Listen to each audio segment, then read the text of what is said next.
रेहाना और रवि की शादी के वक्त रवि के पास कुछ नहीं था।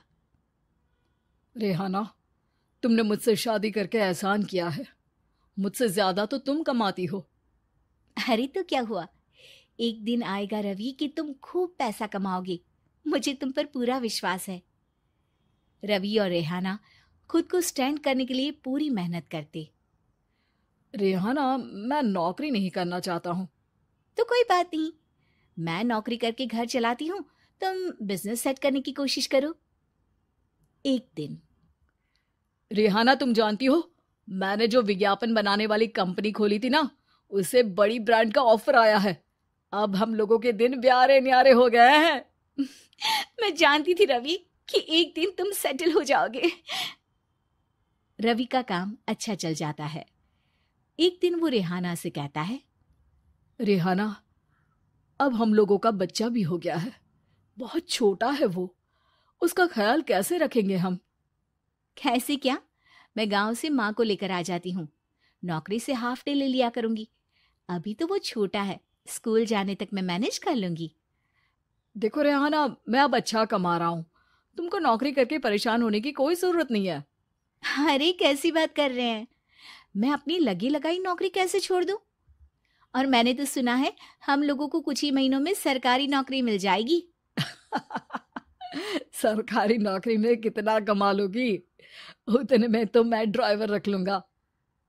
रेहाना को रवि की बात का थोड़ा बुरा तो लगता है।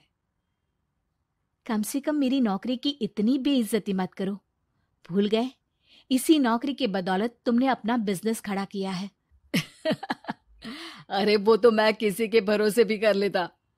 देखो, अपने बच्चे को संभालो, घर का काम करो। अब बाहर जाती तुम अच्छी नहीं लगती हो।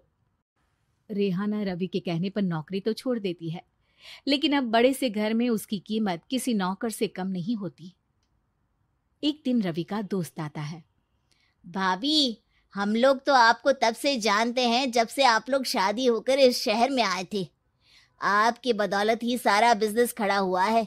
ये किस्मत तो आप ही की है भाभी। हाँ हाँ भाई, हमारी मेहनत तो कुछ है ही नहीं। अरे होगी, लेकिन भाभी की किस्मत के आगे कुछ नहीं। दोस्त वहां से चला जाता है, लेकिन रवि का गुस्सा सातवें आसमान में होता है। देखा कैसे बोल रहा था? अरे बिल्कुल अच्छा आदमी नहीं है ये। कैसी बात कर रहे हैं आप? प्रशांत भैया तो बहुत अच्छे इंसान है रवि। कैसे उन्होंने हमारे मुश्किल वक्त में हमारा साथ दिया था। अरे था पैसा तो साथ दिया, नहीं तो कौन पूछता है? रवि का व्यवहार पैसा आते ही अलग हो गया। वो बंदे को बंदा नहीं समझता। घमंड से घिरे रवि ने तो एक दिन हद ही कर दी। रेहाना, मैं अब तुम्हारे साथ नहीं रह सकता हूँ। क्या क्या बकवास कर रहे हो रवि? क्या कहना चाहते हो? और क्यों नहीं रह सकते तुम मेरे साथ? देखो, मुझे कोई और पसंद है, और उसने साथ रहने पर बस यही शर्त रखी है कि मुझे तुम्हें तलाक देना होगा। रेहाना, जो कि एक स्वावलंबी महिला थी, उसने बिना देर किए रवि को कह दिया, कोई इश्यू नहीं, मुझे पैकिंग में 4 दिन का वक्त लगेगा, लेकिन तब तक मैं तुम्हारे साथ नहीं रहूंगी। 4 दिन के लिए तुम कहीं और शिफ्ट हो जाओ, मैं घर से निकलूंगी तो बता दूंगी। रवि घर छोड़कर चला जाता है। रेहाना को दुख होता है, वो रोती है, लेकिन व्यवहार से स्ट्रांग रेहाना को पति के वापस आने का और उसे सबक सिखाने का पूरा भरोसा था। फिर एक दिन, अरे शुशिका, कब शादी करोगे तुम मुझसे? यार मैंने तो सोचा था तुम शादी से पहले मुझे विदेश लेकर जाओगे, महंगी कार दिलाओगे। अरे सब दिला दूंगा, लेकिन पहले मुझसे शादी तो कर लो। हाँ हाँ, क्यों नहीं। मैं कुछ दिनों के लिए अपने मम्मी पापा के पास जा रही हूँ और लोगों से अपनी शादी की बात करूंगी। अरे शुशिका, कैसे रहूंगा मैं तुम्हारे बिना? अब तो शादी ही होने वाली है हम लोगों की। शुशिका रवि को छोड़कर चली जाती है। रवि घर आता है, जहां रेहाना को ना पाकर उसे सब अजीब लगता है। घर तो रेहाना के बिना कुछ नहीं है। बच्चे की याद भी आ रही है। चलो एक वीडियो कॉल कर लेता हूँ। रवि रेहाना को वीडियो कॉल करता है, लेकिन रेहाना फोन नहीं उठाती। रात को सोते वक्त, मन कर रहा है मुन्ने को गले लगा लूं। चलो कोई ना, शुशिका से शादी के बाद मेरे और भी बच्चे होंगे। अगले दिन रवि ऑफिस जाता है, जहां टीना खड़ी होती है। सर, आपने अपने नए ऐड के लिए मॉडल की रिक्वायरमेंट डाली थी ना, मैं उसी के लिए आई हूँ।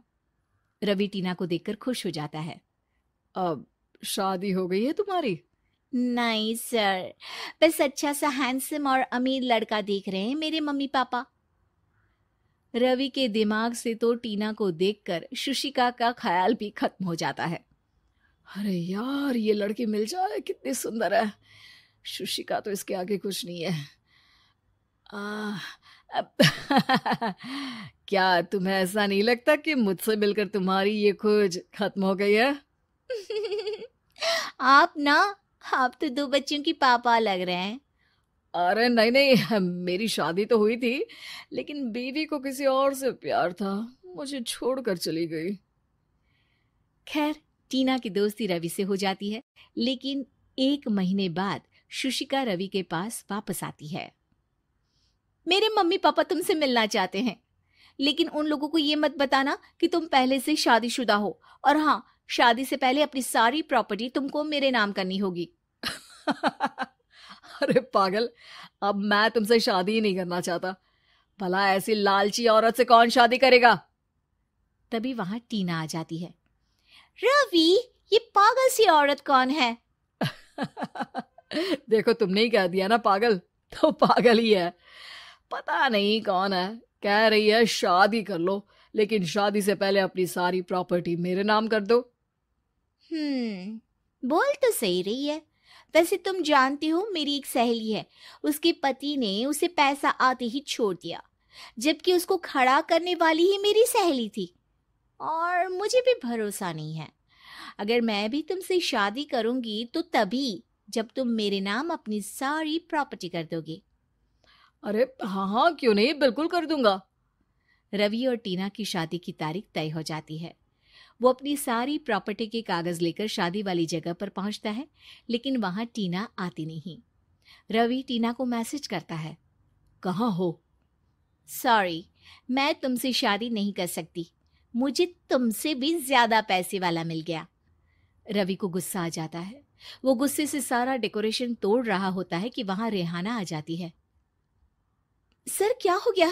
क्या डेकोरेशन पसंद नहीं आई आपको? तुम यहाँ क्या कर रही हो? मैं यहाँ की डेकोरेटर हूँ। क्या आपको पसंद नहीं आई यहाँ की सजावट? रवि दौड़कर रेहाना के गले लग जाता है। मुझे माफ कर दो रेहाना। रवि रेहाना के गले लग जाता है और रेहाना टीना को थैंक्स का मैसेज करती है।